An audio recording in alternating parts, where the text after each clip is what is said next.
A Journey into the Interior of the Earth by Jules Verne. Chapter 2. A Mystery to be Solved at Any Price. That study of his was a museum, and nothing else.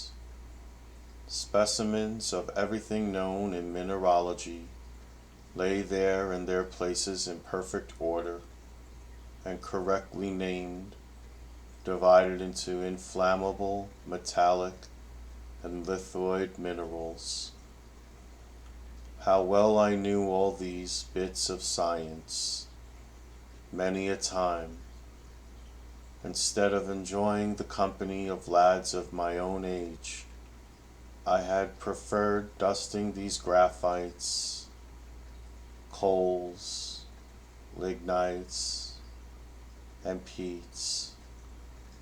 And there were vitamins, resins, organic salts, to be protected from the least grain of dust, and metals, from iron to gold, metals whose current value altogether disappeared in the presence of the republican equality of scientific specimens, and stones too, enough to rebuild entirely the house in Conistras, even with a handsome additional room which would have suited me admirably. But on entering this study now I thought of none of all these wonders. My uncle alone filled my thoughts. He had thrown himself into a velvet easy-chair, and was grasping between his hands a book over which he bent, pondering with intense admiration. He is a remarkable book. What a wonderful book, he was exclaiming.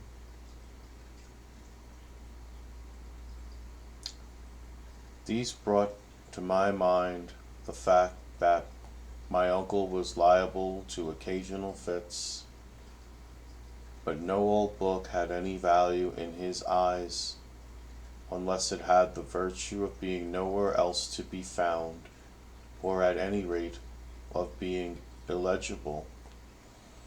Well now, don't you see it yet? Why, I have got a priceless treasure that I found his morning in rummaging in old Hevelius's shop. Magnificent, I replied with a good imitation of enthusiasm. What was the good of all this fuss about an old quarto, bound in rough calf, a yellow, faded volume, with a ragged seal depending from it?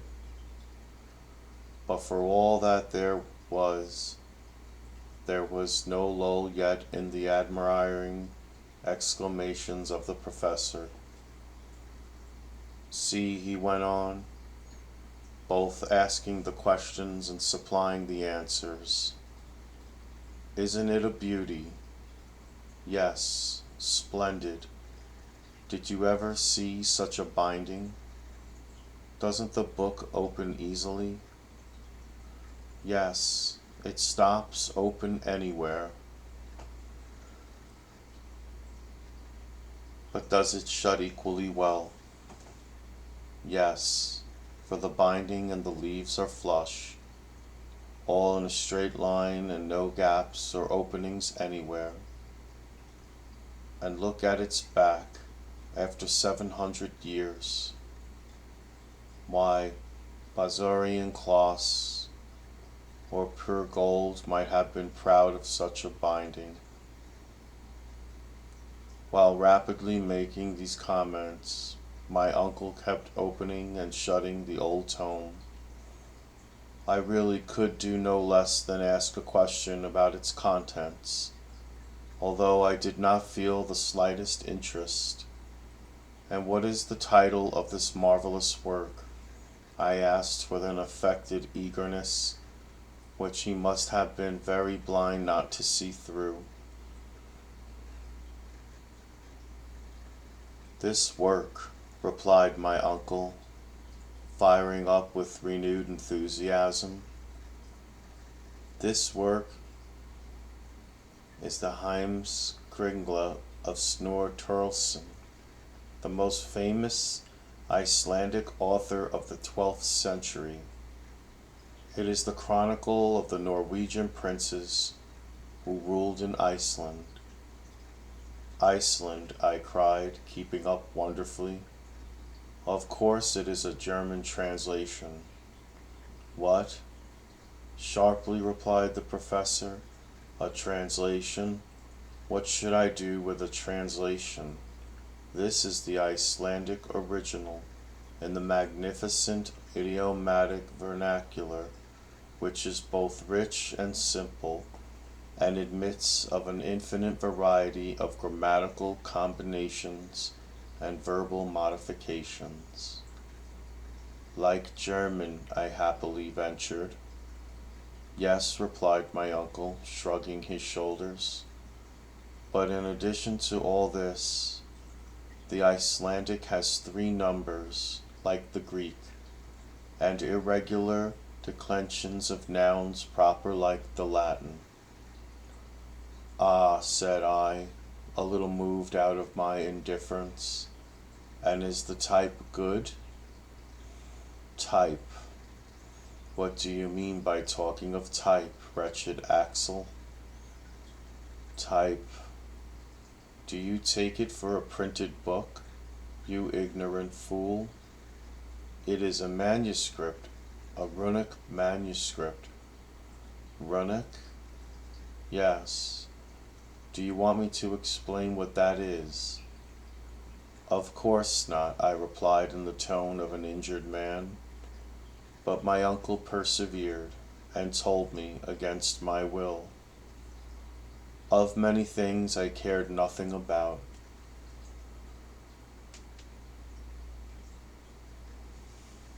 Runic characters were in use in Iceland in former ages.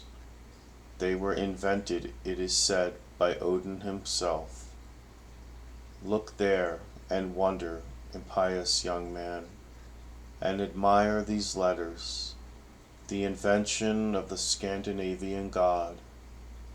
Well, well, knowing what to say, I was going to prostrate myself before this wonderful book, a way of answering equally pleasing to gods and kings, and which has the advantage of never giving them any embarrassment, when a little incident happened to divert conversation into another channel.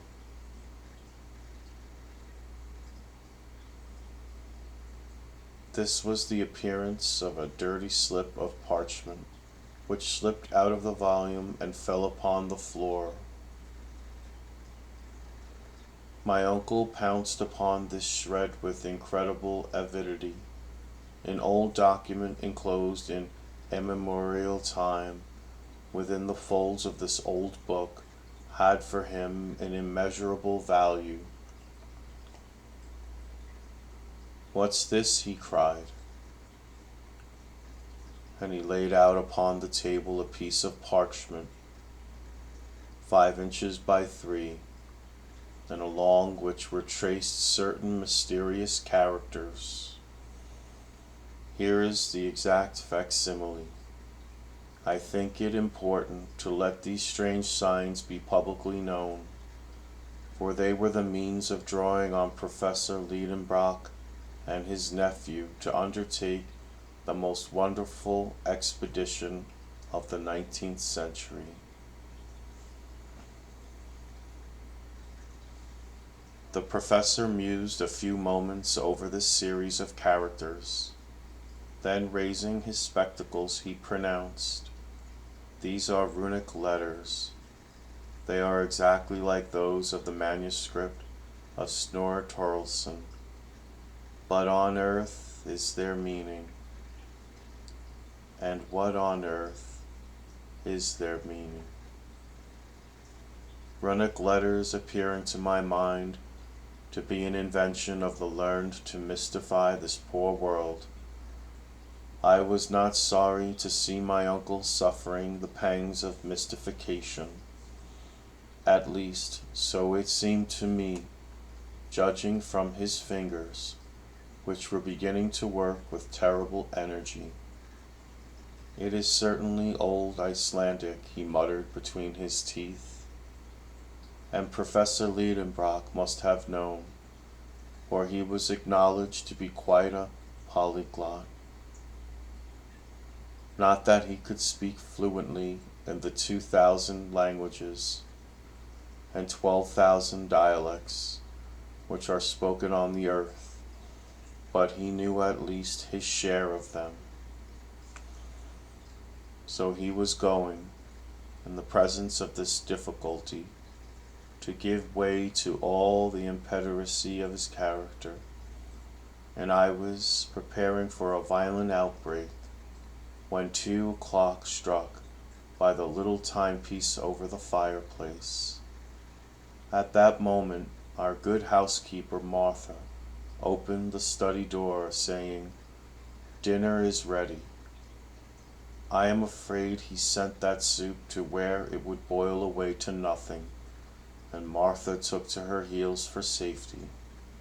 I followed her, and hardly knowing how I got there, I found myself seated in my usual place.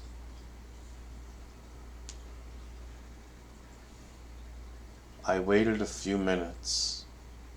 No professor came. Never within my remembrance had he missed the important ceremonial of dinner, and yet what a good dinner it was. There was parsley soup, an omelette of ham, garnished with spiced sorrel, a fillet of veal with compote of prunes. For dessert, crystallized fruit, the whole washed down with sweet moselle. All this my uncle was going to sacrifice to a bit of old parchment. As an affectionate and attentive nephew, I considered it my duty to eat for him as well as for myself, which I did conscientiously.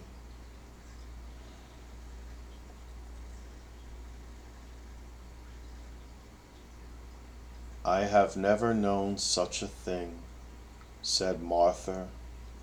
"M. Liedenbrock is not at table." "Who could have believed it?" I said, with my mouth full. "Something serious is going to happen," said the servant, shaking her head.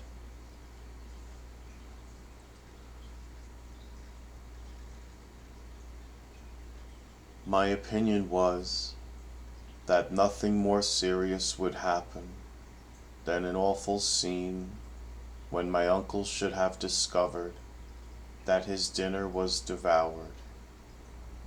I had come to the last of the fruit when a very loud voice tore me away from the pleasures of my dessert. With one spring, I bounded out of the dining room into the study.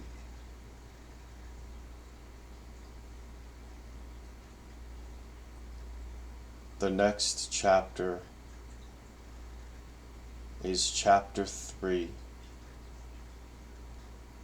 Join me for the next chapter.